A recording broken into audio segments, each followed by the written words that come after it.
अब देखो यार, अगर तुम लोग एईडब्ल्यू के हार्डकोर फैन हो तो ये वीडियो तुम्हारे लिए होने वाली है, क्योंकि एईडब्ल्यू का एक बड़ा सुपरस्टार आज यहाँ पर ऑफिशियली फ्री एजेंट बन चुका है। एईडब्ल्यू में रेसलर्स के करियर डाउन होने को लेकर एरिक बिस्कॉफ ने एईडब्ल्यू को मॉक कर दिया है। एनजेपीडब्ल्यू के New Beginning Osaka pay per view के ऊपर यंग बक्स और जैक सेब्रे जूनियर के multiple major championship match confirm हो चुके गए। तो गाइज वहीं एईडब्ल्यू के बिगेस्ट ड्रॉ को लेकर टोनी खान का काफी बड़ा स्टेटमेंट आ रहा है। तो गाइज चलिए बिना किसी देरी के शुरू करते हैं इस वीडियो को।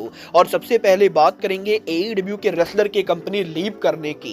गाइज यहाँ पर ये बात तो हम सभी लोगों को मालूम है, पिछले एक साल में एईडब्ल्यू के काफी सारे बड़े रेसलर्स ने एईडब्ल्यू को लीव किया है और ऑलरेडी यहाँ पर एईडब्ल्यू के अंदर हाल फिलहाल में काफी सारे रेसलर्स के कॉन्ट्रैक्ट भी ओवर हुए हैं। और लगातार CM Punk, jet Kargil, Cody Rhodes के बाद एईडब्ल्यू सुपरस्टार पेंटागन जूनियर के डब्ल्यूडब्ल्यूई ज्वाइन करने के बाद अब आज यहाँ पर एईडब्ल्यू का एक और बड़ा सुपरस्टार ऑफिशियली फ्री एजेंट बन चुका है। और ये रेसलर और कोई नहीं बल्कि हाउस ऑफ ब्लैक के लीडर मलाकाई ब्लैक है। गाइज यहाँ पर ये बात तो मैं आपको पिछले काफी दिनों से लगातार बता रहा था कि मलाकाई ब्लैक का एईडब्ल्यू कॉन्ट्रैक्ट यहाँ पर जल्द ओवर होने वाला है और ब्लैक के कॉन्ट्रैक्ट के ओवर होने के बाद वो एईडब्ल्यू से री-साइन नहीं करेंगे, क्योंकि ब्लैक यहाँ पर एईडब्ल्यू को लीव करना चाहते गए। और एईडब्ल्यू कंपनी पिछले 3 सालों से ब्लैक को जैसे यूज कर रही थी, मलाकाई ब्लैक को वो यहाँ पर बिल्कुल भी पसंद नहीं था। और पिछले 3 साल तक एईडब्ल्यू में काम करने के बाद भी एईडब्ल्यू कंपनी ने मलाकाई ब्लैक को कोई भी सिंगल टाइटल नहीं दिया। और अब यहाँ पर फाइनली मलाकाई ब्लैक आज ऑफिशियली एईडब्ल्यू कंपनी को लीव कर चुके गए।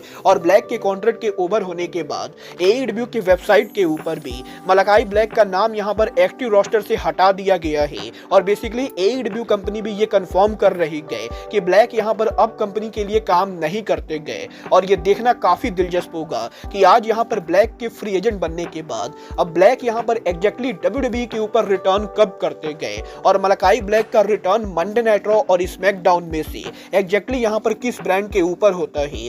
well, आप यहाँ पर एलिस्टर ब्लैक के रिटर्न के लिए एक्साइटेड हो या नहीं, आप लोग मुझे कमेंट करके बताएंगे।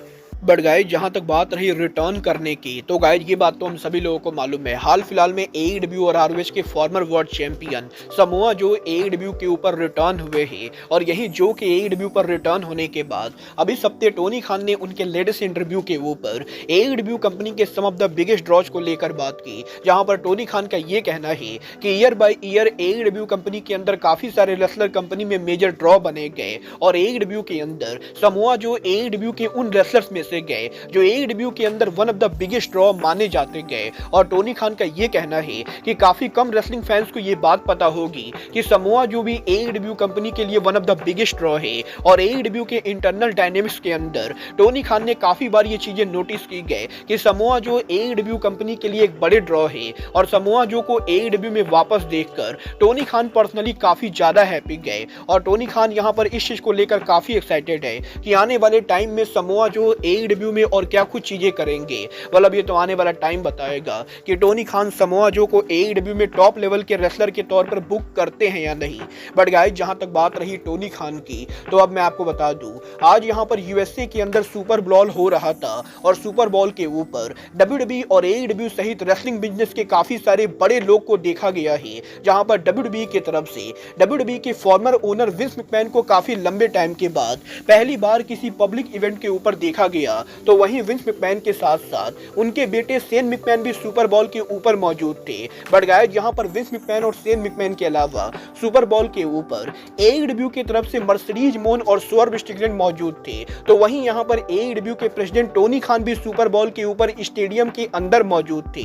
और आज यहां पर सुपर बॉल इवेंट के ऊपर एईडब्ल्यू और डब्ल्यूडब्ल्यूई दोनों कंपनी के रेसलर्स के साथ साथ मल्टीपल हायर एग्जीक्यूटिव को देखा गया है, जो यहां पर नॉर्मली बहुत ही कम होता है। और ऐसा यहां पर बहुत ही कम होता है जब यहां पर किसी इवेंट के ऊपर एईडब्ल्यू और डब्ल्यूडब्ल्यूई दोनों ब्रांड की तरफ से काफी सारे बड़े लोग सेम टाइम पर सेम जगह पर मौजूद हो। वेल गाइस ये तो बात है टोनी खान और सुपर बॉल की। बट गाइस चलिए फिलहाल आगे बढ़ते और बात करते हैं एईडब्ल्यू सुपरस्टार डियोना पुराजो की। वेल गाइस बात करें अगर यहां पर डियोना पुराजो की, तो गाइस ये बात तो हम सभी लोगों को मालूम है, डियोना पुराजो लास्ट ईयर से एईडब्ल्यू कंपनी के लिए काम कर रहे गए। और अब यहीं एईडब्ल्यू के अंदर डियोना पुराजो की करंट बुकिंग सिस्टम को लेकर इंटरनली यहाँ पर डियोना पुराजो मैनेजमेंट से बात कर रहे गए। गाइज यहाँ पर ये बात तो हम सभी लोगों को मालूम है, डियोना को AEW में आने से पहले वो TNA रेसलिंग की मेन इवेंट लेवल की सुपरस्टार थी, बट AEW के अंदर डियोना पुराजो को उस लेवल की बुकिंग नहीं मिल रही गए और इसी चीज को लेकर डियोना पुराजो लगातार AEW के अंदर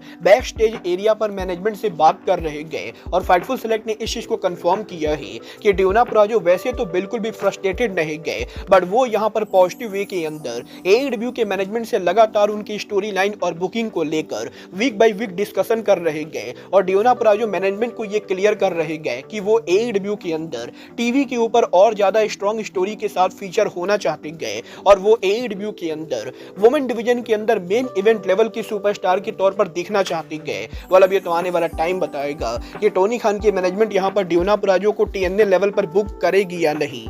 बट गाइज जहां तक बात रही बुक करने की, तो गाइज यहीं अब AEW की बुकिंग और AEW के रेसलर्स को लेकर AEW कंपनी के बिगेस्ट हेटर एरिक बिस्कॉफ ने एक बार फिर से बात की, जहां पर इस हफ्ते पॉडकास्ट के ऊपर एरिक बिस्कॉफ ने AEW कंपनी में रेसलर्स के करियर को लेकर काफी बड़ा स्टेटमेंट दिया है और एरिक बिस्कॉफ का ये कहना है कि आज के टाइम के ऊपर रेसलिंग बिजनेस के अंदर AEW कंपनी एक पैरासाइट कंपनी बन चुकी है, जिस कंपनी के ऊपर जो भी रेसलर जाता है उसका करियर ऑटोमेटिकली यहाँ पर डाउन हो जाता है। और बिस्कॉफ का ये कहना है कि अगर यहाँ पर कोई रेसलर अपने करियर में प्राइम के ऊपर चल रहा है और उसे अपने करियर को डुबाना है तो उसे सिंपली AEW को ज्वाइन करना चाहिए, क्योंकि AEW एक ऐसी कंपनी है जो दुनिया के बड़े से बड़े स्टार को मात्र यहाँ पर 6 महीने के अंदर एकदम ही बेकार कर देती गए। और बिस्कॉफ यहाँ पर ये बिलीव करते गए कि AEW कंपनी अब यहाँ पर एक पैरासाइट कंपनी बन चुकी है, जिसके अंदर जो भी रेसलर आता है उसकी पूरी की पूरी हाइप खत्म हो जाती है और मात्र 3 से 6 महीनों के अंदर AEW कंपनी बढ़िया रेसलर्स के करियर को बर्बाद कर रही है। बोल आप यहाँ पर बिस्कॉफ की इन बातों से एग्री करते हो या नहीं, आप लोग मुझे कमेंट करके बताइए। बट गाइस चलिए फिलहाल आगे बढ़ते हैं और बात करते हैं NJPW के कल होने वाले pay per view new beginning Osaka की।